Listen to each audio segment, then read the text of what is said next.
துதிப்போமே. திருச்சபையோரே கவி பாடி பாடி தந்தானி துதிப்போமே. ஹல்லேலூயா ஹல்லேலூயா ஹல்லேலூயா. தந்தை, மைந்தன், தூய ஆவியானவருடைய ஆசீர்வாதம் நம் அனைவரோடு இருப்பதாக. ஜெபம் பண்ண கடவோம். கிருபை நிறைந்த எங்கள் ஆண்டவரே,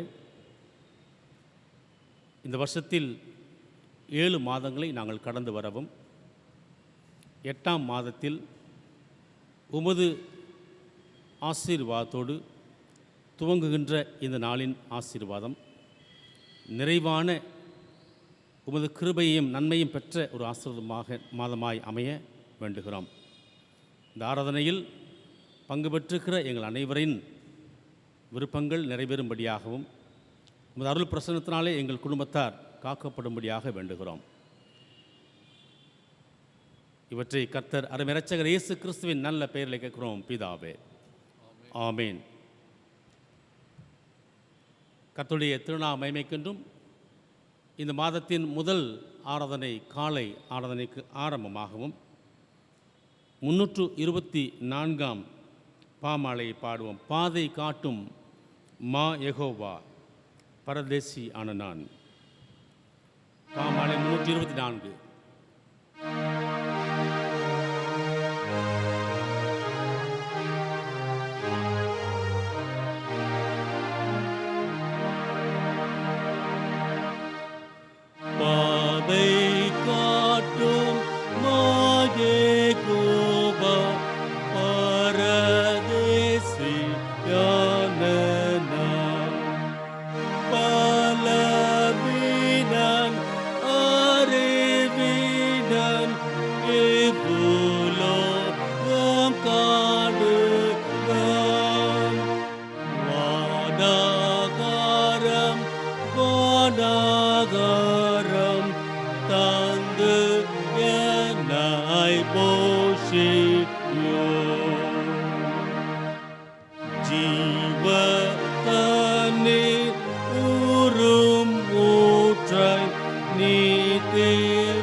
அன்பானவர்களே, இந்த காலை வேளையில்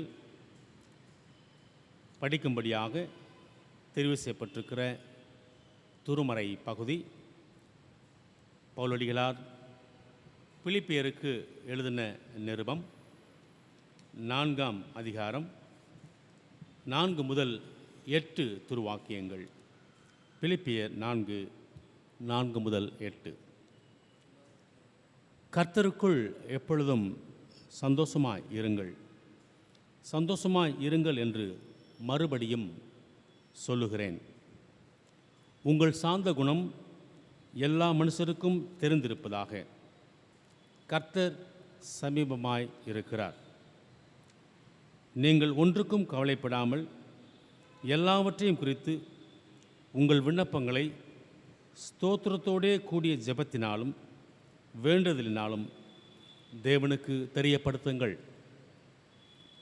அப்பொழுது எல்லா புத்திக்கும் மேலான தேவ சமாதானம் உங்கள் இருதயங்களையும் உங்கள் சிந்தைகளையும் கிறிஸ்து இயேசுவுக்குள்ளாக காத்துக்கொள்ளும். கடைசியாக சகோதரரே, உண்மை உள்ளவைகள் எவைகளோ, ஒழுக்கம் உள்ளவைகள் எவைகளோ, நீதி உள்ளவைகள் எவைகளோ, கற்புள்ளவைகள் எவைகளோ, அன்புள்ளவைகள் எவைகளோ, நற்கீர்த்தி உள்ளவைகள் எவைகளோ, புண்ணியம் எதுவோ, புகழ் எதுவோ, அவைகளையே சிந்தித்து கொண்டிருங்கள் என்பதை. கிறிஸ்துவுக்கே மகிமை உண்டாவதாக. அன்பானவர்களே, இந்த புதிய மாதத்தின் முதல் நாள் காலை ஆராதனையில் காணொளி காட்சி மூலமாக உங்கள் அனைவரையும் சந்தித்து கர்த்தருடைய திருவார்த்தையை பகிர்வதில் ஆண்டவரை போற்றுகின்றேன். சிந்தனைக்கென்று இந்த நாளில் உங்கள் மத்தியில் நான் சொல்ல விரும்புகின்ற வாக்குத்தத்த தியான வாக்கியம், அது பிலிப்பியர் 4ஆம் அதிகாரம் 13ஆம் வாக்கியம். நமக்கு மிக அறிமுகமான தெரிந்த ஒரு வாக்கியம். என்னை பலப்படுத்துகிற கிறிஸ்துவினாலே எல்லாவற்றையும் செய்ய எனக்கு பலன் உண்டு. என்னை பலப்படுத்துகிற கிறிஸ்துவினாலே எல்லாவற்றையும் செய்ய எனக்கு பலன் உண்டு. இந்த மாதத்தில் இந்த வாக்கியத்தை, திருமறை வசனத்தை நமது தேவைகளில் ஜெபசிந்தியோடு நினைவு கூர்ந்து கடந்து வருவோம். புதிய மாதம், 7 மாதங்களை நாம் கடந்து வந்தோம். ஆகஸ்ட் என்று சொல்லக்கூடிய இந்த ஆகஸ்ட் மாதத்தின் சிறப்பு நமக்கு பல வகையிலே அறிந்திருக்கிறோம். முக்கியமாக நமது நண்பர்கள், நமக்கு தெரிந்த உறவினர்கள், உடன் பணியாளர்கள், இவர்களுடைய சில கிறிஸ்தவ பெயர்களை அகஸ்டஸ், ஆண்கள் என்றால் அகஸ்டஸ் என்று வைத்து அழைக்கப்படுகின்றோம். பெண்கள் என்றால் அகஸ்டா என்கின்ற செய்தி. அகஸ்டின் போன்ற பெயர்கள் நம்ம மத்தியில் ஆகஸ்ட் மாதத்தில் பிறந்த இவர்களை குறித்து பெற்றோர், குடும்பத்தினர் இந்த பெயர்களை கொடுத்திருக்கிறார்கள். எனவே இந்த மாதத்திலே முதலாவது பிறந்த நாளை பெறுகின்ற நமது நண்பர்கள், உறவினர்கள், இவர்களை நான் வாழ்த்துகின்றேன். உங்களுக்கு கர்த்தருடைய ஆசீர்வாதம் பெருகுவதாக. புனிதர் அகஸ்டின் ஆஃப் ஹிப்போ என்று சொல்லக்கூடிய ஒரு அறிஞர், இறையலாளர், லத்தீன் இறையல் சிந்தனையிலே தந்தை என்று போற்றப்படுகின்றவருடைய பெயர் அகஸ்டின். அவர் திருத்துவம் என்ற ட்ரினிட்டி என்ற பெயரை நமக்கு அறிமுகம் செய்து வைத்தார். கடவுளின் நகரம் என்கின்ற ஒரு சிறந்த, அவர் அதிகமான எழுத்துக்களை, புத்தகங்களை, இறையியல் கட்டுரைகளை எழுதியிருக்கிறார். அதில் ஒரு முக்கியமான பதிவு என்னவென்று சொன்னால், கடவுளின் நகரம், த சிட்டி ஆஃப் காட் என்கின்ற ஒரு முக்கிய எழுத்து எழுதப்பட்டிருக்கிறது, புத்தகத்தை எழுதினார்.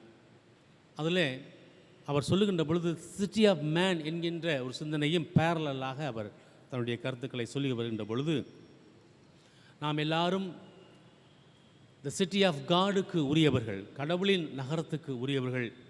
இருப்பினும் இங்கே வாழ்கிறோம், நிரந்தரமற்ற ஒரு கூடார வாழ்க்கை நமக்கு இங்கே இருக்கிறது.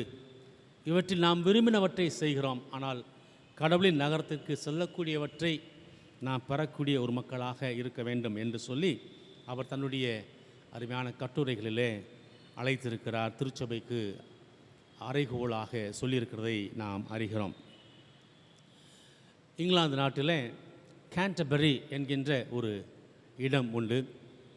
அந்த கேன்டர்பரி என்கின்ற இடத்துல ஆதி ஏர்லி சர்ச்சில் திருச்சபை வரலாற்றில் 4ஆம் நூற்றாண்டுகள் அல்லது 5ஆம் நூற்றாண்டுகளில் புனித அகஸ்டின் என்று சொல்லக்கூடிய ஒரு புனிதர் அங்கே கிறிஸ்துவை பற்றிய நற்செய்தியை ஆங்கிலேய திருச்சபை குடும்பத்தினருக்கு அவர் முதலாவது அறிமுகம் செய்தார். எனவே அவரை அப்பாசல் டு த இங்கிலீஷ் என்று சொல்லி அழைக்கிறார்கள்.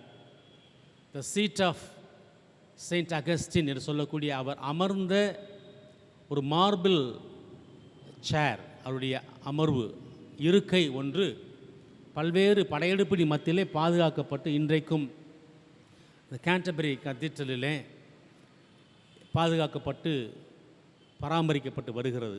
இதை ஏன் நான் சொல்லி என்று சொன்னால், இவர் ஒருவேளை ஆகஸ்ட் மாதத்திலே அந்த பகுதியிலே சென்று கர்த்தருடைய நற்செய்தியை பிரசங்கித்தவர் என்று பிரசித்தி பெற்ற அவருடைய ஊழிய நாட்களை இன்றும் ஆங்கில திருச்சபை அவரை நினைவு கூர்ந்து வருகிறது. ஆங்கில திருச்சபைக்கு கிறிஸ்துவை பற்றிய சொன்ன முதல் அப்போஸ்தலர், the first archbishop of Canterbury என்று சொல்லக்கூடிய ஆங்கில திருச்சபை முதல் பெரிய பேராயராக அவர் இருந்திருக்க வாய்ப்பு இருக்கிறது என்று சொல்லி வரலாற்று உண்மைகள் நமக்கு தகவல்கள் தருகின்றன, தகவலாக அறிகிறோம். எனவே ஆகஸ்ட் மாதம் மிக சிறந்ததொரு மாதம். இந்த மாதத்தினுடைய ஆசீர்வாதத்தை கர்த்தர் நம் மத்தியிலே கொடுப்பாராக. சிந்தனை பொருளுக்காக இன்றைக்கு இந்த நாளிலே பிலிப்பியர் 4ஆம் அதிகாரம் 13ஆம் வாக்கியத்தை நான் உங்கள் மத்தியிலே இந்த மாதத்தின் சிந்தனைக்காக கொடுத்தேன். என்னை பலப்படுத்துகிற கிறிஸ்துவினாலே எல்லாவற்றையும் செய்ய எனக்கு பலன் உண்டு.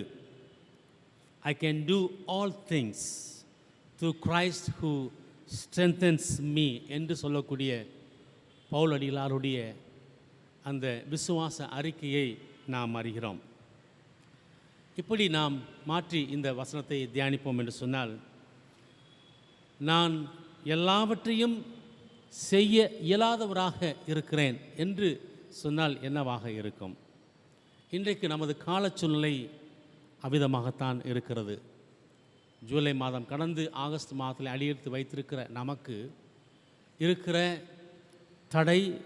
தடங்கள், பலனற்ற சூழ்நிலை இவற்றை இந்த கொரோனா பாதிப்பு உண்டாக்கி இருக்கிறது. இல்லங்களிலேயே இருக்கக்கூடிய எச்சரிப்பு, பாதுகாப்பாக செல்ல வேண்டும் என்கின்ற கட்டளை, இவை அனைத்தையும் நாம் கடந்து வர இருக்கிறோம். We are struck in our day-to-day life. We are unable to move on. We are unable to go further.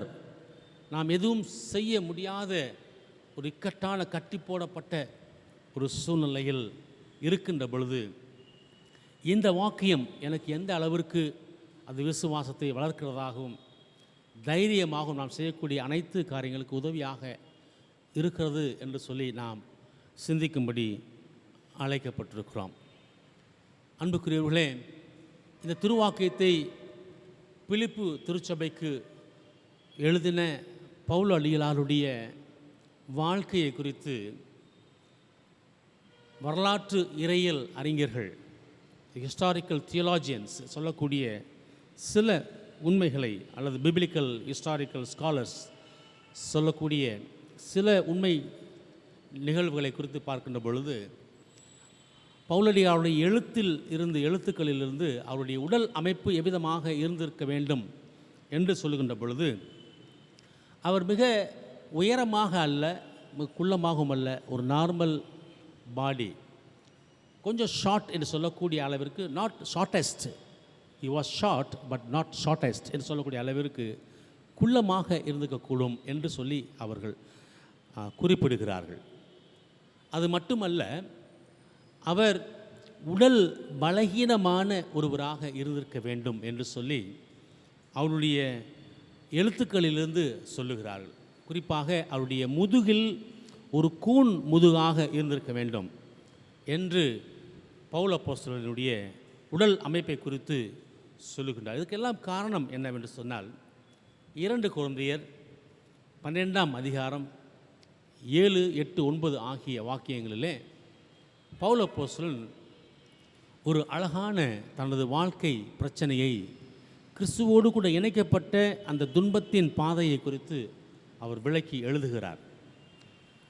அவர் எழுதுகின்ற பொழுது 2 கொரிந்தியர் 12ஆம் அதிகாரத்தில் 7ஆம் வாக்கியம், 8, 9 ஆகிய வாக்கியங்களில், எனக்கு ஒரு முள் கொடுக்கப்பட்டிருக்கிறது, அந்த முள் நான் மேன்மை பாராட்டாதபடிக்கு என்னை குட்டும் சாத்தானாக இருக்கிறது என்று சொல்லுகின்றார். he had a problem in his body. ஒரு முள் குத்தி கொண்டே இருக்கிறது. நான் வேகமாக செல்லுகிற பொழுது அது தடுத்து சாத்தானை போன்று தடை செய்கிறது, குத்துகிறது. எனவே பவுலப்போஸ்தலன் என்ன சொல்கிறார், அந்த முள் என்னை விட்டு நீங்கும்படி நான் 3 முறை கர்த்தரிடத்திலே ஜெபித்தேன். ரைட்டிங்கில் அவ்வளோதான் எக்ஸ்பிரஸ் பண்ண முடியும். But he would have really wept. அழுது புலம்பி கண்ணீர் வெடித்து, ஏன் ஆண்டவரே இந்த முள் என்னை தாக்குகிறது, நான் பலகீனனாய் இருக்கிறேன் என்று சொல்லி, இன்றைக்கு இந்த கொரோனா பாதிப்பிலே நாம் பல்வேறு குடும்பத்தினர் கூக்குரலிட்டு கலங்கி கஷ்டப்படுகின்ற சூழ்நிலை போன்று பவுலப்போஸ்தலனும் ஆண்டவரை நோக்கி வேண்டி இருப்பார். எனவே லிட்டரரி ஸ்டைலில் அவருடைய எக்ஸ்பிரஷன் வெரி லிமிட்டட் எக்ஸ்பிரஷன். அது என்னை விட்டு நீங்கும்படி நான் 3 முறை கர்த்தரிடத்தில் வேண்டிக் கொண்டேன். ஆனால் வேண்டிக் கொண்டதற்கு கர்த்தர் என்ன பதில் சொன்னார் என்று சொல்லி அதையும் அவர் சொல்லுகிறார்.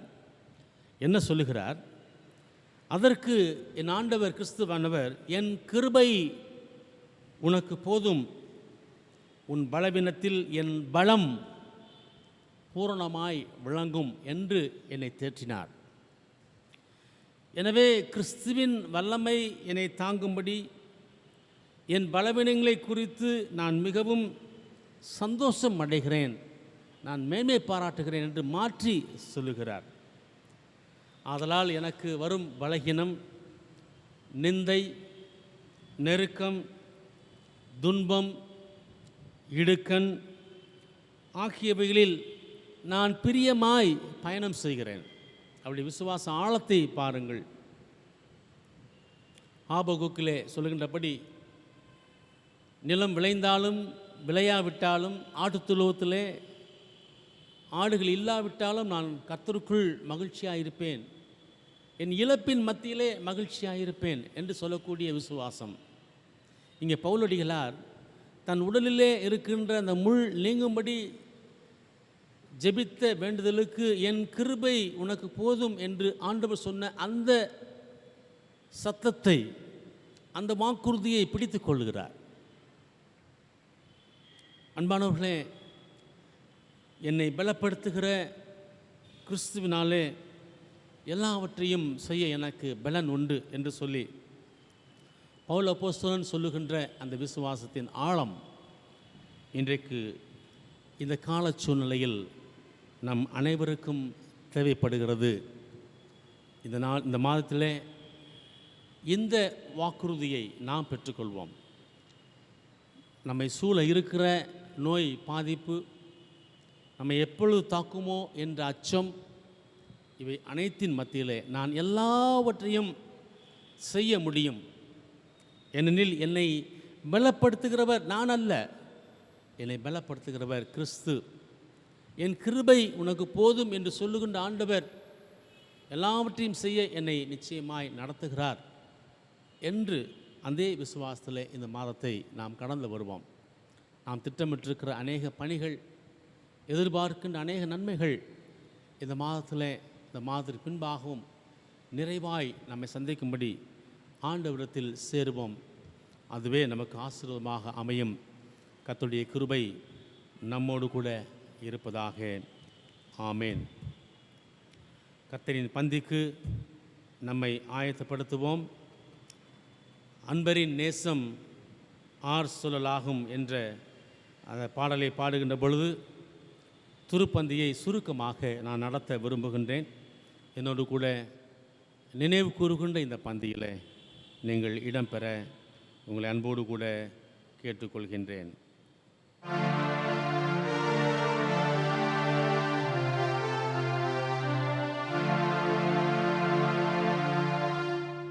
அன்பரின் நேசம் ஆர் சொல்லலாம் அதிசயம்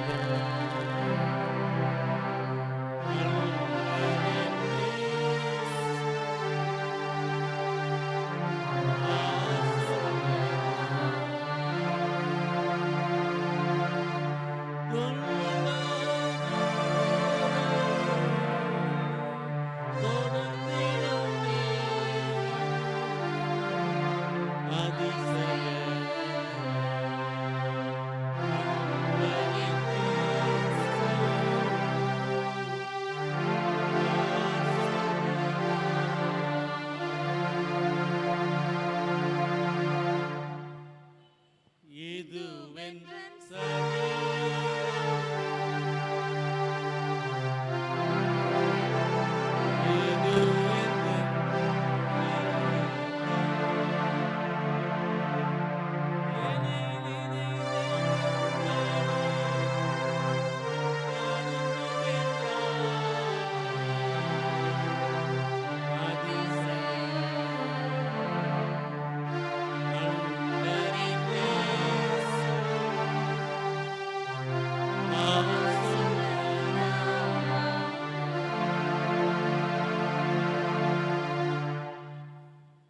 ஆண்டவர் செடியும் கொடியும் போல் என்னை நிலைத்திருக்கும்படி அழைத்திருக்கிற இந்த கர்த்தரின் பந்தி நமக்குரியது. கூடிய விரைவில் நாம் சக விசுவாச குடும்பத்தோடு கூட இணைந்த இந்த திருப்பந்தியை பங்கிட்டு கொள்ள ஆண்டவர் நல்ல கால சூழ்நிலையும் நேரத்தையும் கொடுப்பார் என்ற நம்பிக்கையில் நினைவு கூறுவோம். கர்த்தரின் பந்தி ஆயத்தமாய் இருக்கிறது. கர்த்தருடைய ஆசீர்வாதம் உங்களோடு கூட இருக்கும்படியாக வேண்டுகிறோம். நாம் பிற்கிற அப்பம் கிறிஸ்துவின் சரீரத்தின் ஐக்கியமாய் இருக்கிறது அல்லவா? உலகத்தின் பாவத்தை சுமந்திருக்க தேவாட்டுக்குட்டி எங்களுக்கு இறங்கும். உலகத்தின் பாவத்தை சுமந்திருக்க தேவாட்டுக்குட்டி எங்களுக்கு இறங்கும். உலகத்தின் பாவத்தை சுமந்திருக்க தேவாட்டுக்குட்டியே எங்கள் சமாதானத்தை ஆகும்.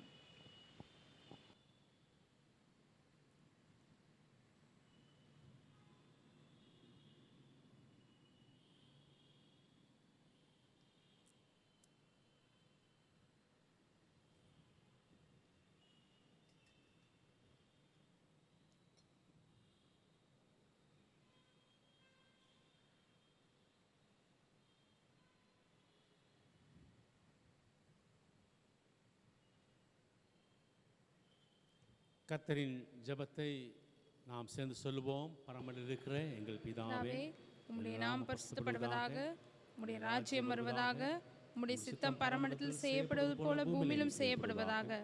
அன்றுள்ள அப்பத்தை எங்களுக்கு தாரும். எங்களுக்கு மன்னிக்கிறது போல மன்னியும். எங்களை சோதனைக்குள் பிரவேசிக்க பண்ணாமல் தீமையிலிருந்து ரட்சித்துக் கொள்ளும். ராஜ்யமும் வல்லமையும் மகிமையும் என்றென்றைக்கும் உடையவைகளே. ஆமென். தேவனுடைய அளவற்ற கிருபைக்கும் தயவுள்ள பராமரிப்புக்கும் உங்கள் யாவரையும் ஒப்புவிப்போம். நமது ஆண்டவராகிய இயேசு கிறிஸ்துவின் கிருபை, பிதாவாகிய கடவுளின் அன்பு, பரிசுத்த ஆவியானவருடைய ஐக்கியம் நம் அனைவரோடும் கூட இன்றும் என்றும் சதா காலங்களிலும் இருப்பதாக.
கர்த்தர் உங்களோடு இருப்பாராக, அவர் முதலாவது இருப்பாராக. சமாதானத்துடைய இந்த மாதத்தை கடந்து வருவோம். கர்த்தருடைய நாமத்தினாலே ஆமென்.